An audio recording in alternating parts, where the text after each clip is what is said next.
जिस तरह ख्वाजा साहब ने आज के कार्रवाई की तफसील आपके सामने रखी, बड़े ही अफसोस की बात है। और मैं समझता हूँ कि जिस तरीके से शुरू दिन से ये हुकूमत जो है वो पार्लिमान की बेतौकीरी कर रही है, जिस तरह से उसको अंडरमाइन, और छोटी छोटी बातों पे मैं समझता हूँ कि वहाँ पर जो उसकी एक रवायात होती हैं उनको ख़त्म किया जा रहा है, ये बड़ी अफसोसनाक बात है। और मैं समझता हूँ कि पाकिस्तान के जो 22 करोड़ लोगों ने इस पार्लिमान को मुंतखब किया है वो किस कदर अफसरदा होंगे।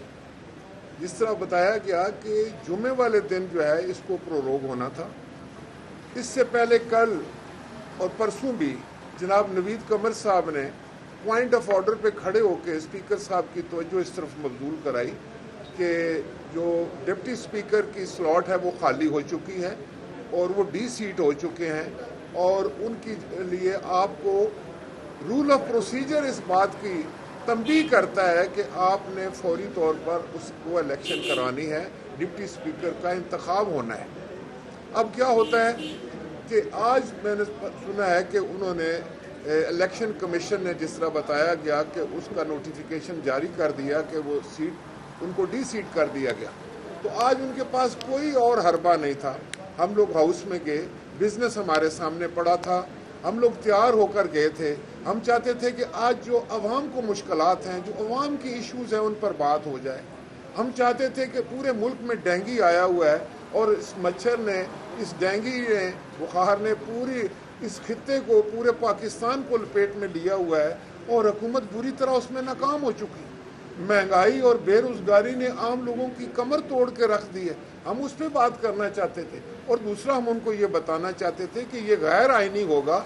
आज आपने इलेक्शन शेड्यूल देना है, आपने डिप्टी स्पीकर के इंतखाबात के लिए ऐलान करना है, और उसका कानून ये है कि जिस सेशन में डिप्टी स्पीकर डी सीट होगा उसी सेशन में उसका आपने इंतखाब भी करना है। तो जुमे से पहले पहले उनको उसका इंतखाब करना पड़ता था।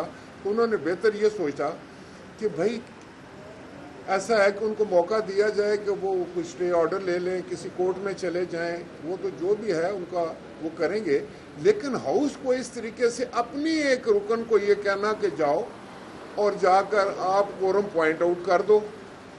और मैं ये समझता हूँ कि ये बहुत बड़ा मजाक है हमारे पार्लियामान के साथ। वहाँ बड़े सीनियर लोग बैठे होते हैं, भाई हम तैयार होकर आते हैं, हमारे मेंबरान तैयार होकर आते हैं, हम क्वेश्चन आवर के लिए तैयार होकर आते हैं, तो वो अपनी मर्जी से उसको बुलडोज करते हैं। इसमें दो मैं समझता हूँ जो मसले सामने आए हैं।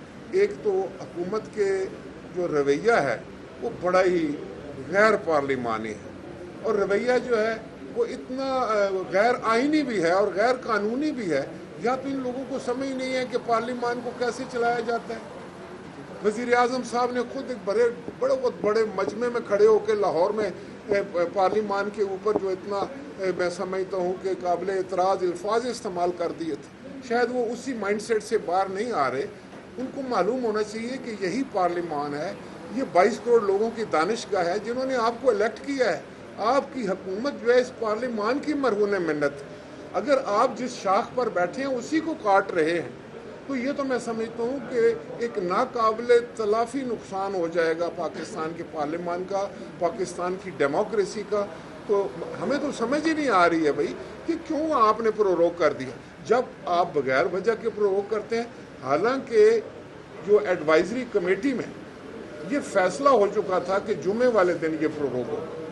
अब अगर आप एक सहूलत लेना चाहते हैं तो आपने पूरे पाकिस्तान के पार्लियामान को, जिस तरह ख्वाजा साहब ने कहा कि 342 मेंबरान को आपने मैं समझता हूँ कि उनके साथ ज़्यादती की, उनको बेवकूफ़ बनाने की कोशिश की, तो इस पर हम मजम्मत करते हैं। और हम समझते हैं कि पार्लियामान को पार्लियामानी तरीक़ों के तरीके से नहीं चलाया जा रहा। पार्लियामान में अगर हम ये कहते हैं कि भाई जो लोग पार्लियामान से बाहर हैं उनके प्रोडक्शन आर्डर जारी करो, तो उस पर भी कोई टस से मस नहीं होता। जब हम कहते हैं कि आपने 19 या 18 बिल जो हैं प्राइवेट मेंबर डे के ऊपर वो आप क्लब करके उसको बुलडोज करने की कोशिश करते हैं, और जिसमें आप कॉन्स्टिट्यूशनल अमेंडमेंट लाने की कोशिश करते हैं, आप ना बताते हैं हाउस में कि क्या होने जा रहा है। آپ نہ ہمیں موقع دیتے ہیں کہ ہم ان کو پڑھیں، نہ آپ ہمیں موقع دیتے ہیں کہ ہم اس پر بات کر سکیں، نہ ہمیں یہ موقع ملتا ہے جب آپ کو سمجھ لگتی ہے کہ یہ تو آج ساری باتیں سامنے آئیں گی تو آپ کہتے ہیں اچھا آج تو اجلاس ہی پروروگ ہو گیا، اور جب ہم چاہیں گے پھر آپ بلائیں گے۔ تو میں یہ سمجھتا ہوں کہ اس سے پاکستان کے پارلیمانی نظام کو نقصان ہو رہا ہے، جمہوریت کو نقصان ہو رہا ہے، اور حکومت وقت جو ہے وہ ان چیزوں سے جو ہے اپنے آپ کو بالا تار سمجھ کر، اور وہ اپنے آپ کو پارلیمان سے بالا تر سمجھ کر خالصتاً ایک میں سمجھتا ہوں کہ جو ایک جو آٹوکریٹک لیڈرشپ ہوتی ہے اس طریقے سے غیر جمہوری طریقے سے جو نظام کو چلانے کی کوشش کر رہی ہے، اس پر ہمیں بڑی اس پہ ہم اس کی مذمت کرتے ہیں، ہم احتجاج کرتے ہیں۔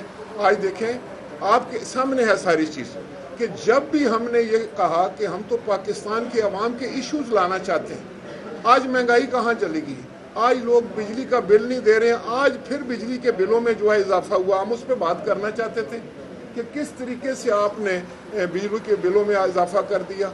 اسی طریقے سے جب آپ کو اوگرا کہتا ہے کہ ساری دنیا میں پیٹرول کی قیمت آپ نیچے لے کر آئیں، تو آپ کہتے ہیں نہیں کہ شاید اگلے مہینے میں اس کی قیمت بڑھ جائے، لہٰذا ہم اس کو نیچے نہیں لے کر آئیں گے۔ تو آپ نے عوام کے لیے کیا کیا ہے؟ عوام تو بے روزگار ہیں، عوام تو میں سمجھتا ہوں کہ وہ اپنے بچوں کی فیس نہیں ادا کر سک رہے، ان کے چولہے نہیں چل رہے۔ اس لیے یہ باتیں جو ہیں وہ پاکستان کے عوام کے سامنے ہم نے رکھنا چاہتے ہیں۔ پاکستان کے اس دانشگاہ کو، اس پاکستان کی پارلیمان کو جو ہے وہ بے توقیر کر رہے ہیں، اور اس کی ذمہ داری حکومت پر ہے۔ مہربانی، بہت بہت شکریہ۔ جی آرٹیکل 239 جو کل انہوں نے اپوز نہیں کیا پی ٹی آئی نے، یہ ڈبل اسٹینڈرڈ ہے، میں بات آ جائیں۔